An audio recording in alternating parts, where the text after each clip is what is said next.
नमस्कार साथियों, कैसे हैं आप सब। उम्मीद करती हूँ अच्छे होंगे। साथियों, मैं अनिशा स्वागत करती हूँ आपका अनिशा जी के एक्सप्रेस चैनल को। दोस्तों, आज की इस वीडियो मोस्ट इम्पोर्टेंट होने वाली है, क्योंकि आज की इस वीडियो में साइंस के टॉप 20 क्वेश्चन डिस्कस करने वाले हैं। सारे के सारे इम्पोर्टेंट और सिलेक्टेड है। हर एग्जाम में ज़रूर आएगा और आने वाले एग्जाम में ज़रूर आएगा, तो वीडियो को ज़रा सा भी स्किप मत करना, एंड तक ज़रूर बने रहिए।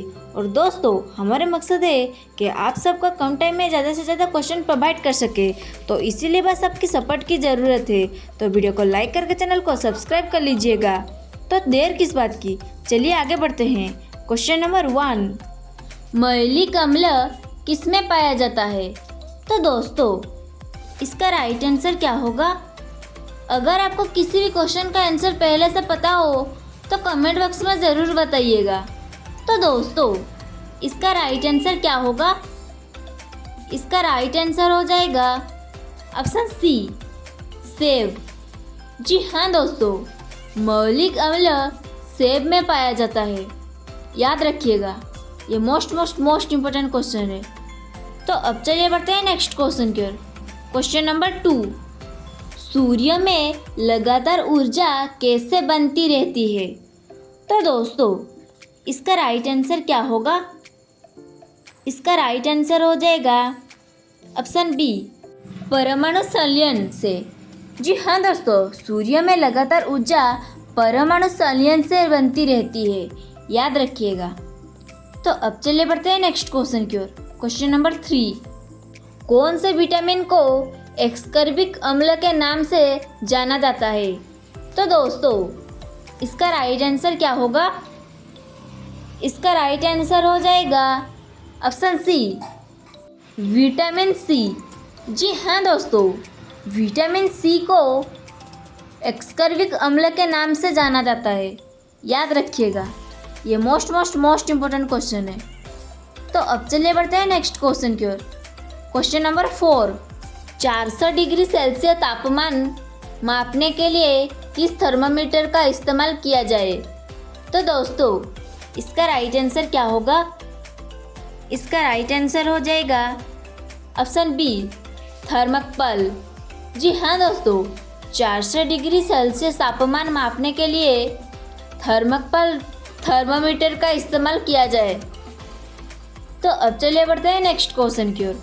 क्वेश्चन नंबर 5, वास्तविक प्रतिबिंब वस्तु की लंबाई से बड़ा किस दर्पण द्वारा बनाया जाता है।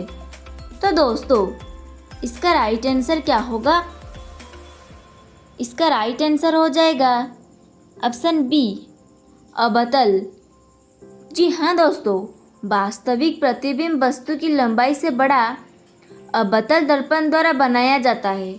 याद रखिएगा, ये मोस्ट इम्पोर्टेंट क्वेश्चन है। तो अब चलिए बढ़ते हैं नेक्स्ट क्वेश्चन की ओर। क्वेश्चन नंबर 6, भंडारण बैटरी में क्या प्रयोग किया जाता है। तो दोस्तों, इसका राइट आंसर क्या होगा।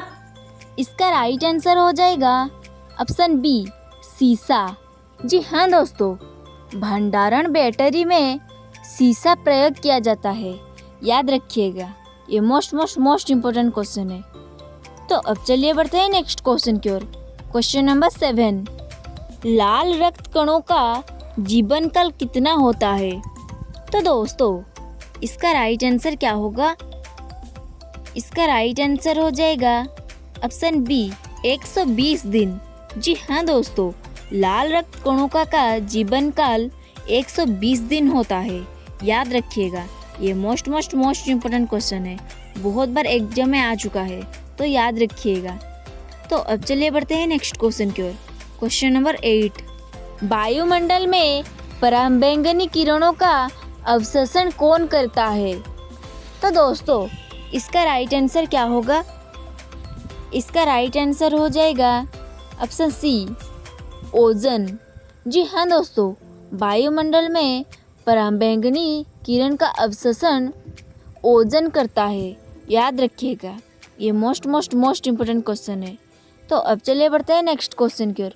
क्वेश्चन नंबर 9, मनुष्य के शरीर में लोहे की कमी का क्या परिणाम हो सकता है। तो दोस्तों, इसका राइट आंसर क्या होगा। इसका राइट आंसर हो जाएगा ऑप्शन ए रक्तता। जी हाँ दोस्तों, मनुष्य के शरीर में लोहे की कमी का अरक्तता परिणाम हो सकता है, याद रखिएगा। तो अब चलिए बढ़ते हैं नेक्स्ट क्वेश्चन की ओर। क्वेश्चन नंबर 10, समतल दर्पण की फोकल लंबाई होती है। तो दोस्तों इसका राइट आंसर क्या होगा? इसका राइट आंसर हो जाएगा ऑप्शन बी अनंत। जी हाँ दोस्तों, इसका राइट आंसर हो जाएगा अनंत। तो अब चलिए बढ़ते हैं नेक्स्ट क्वेश्चन की ओर। क्वेश्चन नंबर 11, पौधों के भीतरी संरचना की पढ़ाई को क्या कहते हैं? तो दोस्तों इसका राइट आंसर क्या होगा? इसका राइट आंसर हो जाएगा ऑप्शन ए एनाटॉमी। जी हाँ दोस्तों, पौधे के भीतरी संरचना की पढ़ाई को एनाटॉमी कहते हैं, याद रखिएगा। तो अब चलिए बढ़ते हैं नेक्स्ट क्वेश्चन की ओर। क्वेश्चन नंबर 12, कौन सी धातु का घनत्व सबसे अधिक होता है? तो दोस्तों इसका राइट आंसर क्या होगा? इसका राइट आंसर हो जाएगा ऑप्शन सी OS। जी हाँ दोस्तों, OS धातु का घनत्व सबसे अधिक होता है, याद रखिएगा। ये मोस्ट इम्पोर्टेंट क्वेश्चन है, किसी ना किसी एग्जाम में ज़रूर आएगा, तो याद रखिएगा। तो अब चलिए बढ़ते हैं नेक्स्ट क्वेश्चन की ओर। क्वेश्चन नंबर 13, इनमें से कौन सा भौतिकी में मेलिक मात्रा नहीं है? तो दोस्तों इसका राइट आंसर क्या होगा? इसका राइट आंसर हो जाएगा ऑप्शन सी भार। जी हाँ दोस्तों, इसका राइट आंसर हो जाएगा भार, याद रखिएगा। तो अब चलिए बढ़ते हैं नेक्स्ट क्वेश्चन की ओर। क्वेश्चन नंबर 14, उस तत्व को क्या कहते हैं जो किसी क्रिया की दर को बढ़ा देता है? तो दोस्तों इसका राइट आंसर क्या होगा? इसका राइट आंसर हो जाएगा ऑप्शन ए उत्प्रेरक। जी हाँ दोस्तों, उस तत्व को उत्प्रेरक कहा जाता है जो किसी क्रिया की दर को बढ़ा देता है, याद रखिएगा। तो अब चलिए बढ़ते हैं नेक्स्ट क्वेश्चन की ओर। क्वेश्चन नंबर 15, अतिचालक की चालकता होती है।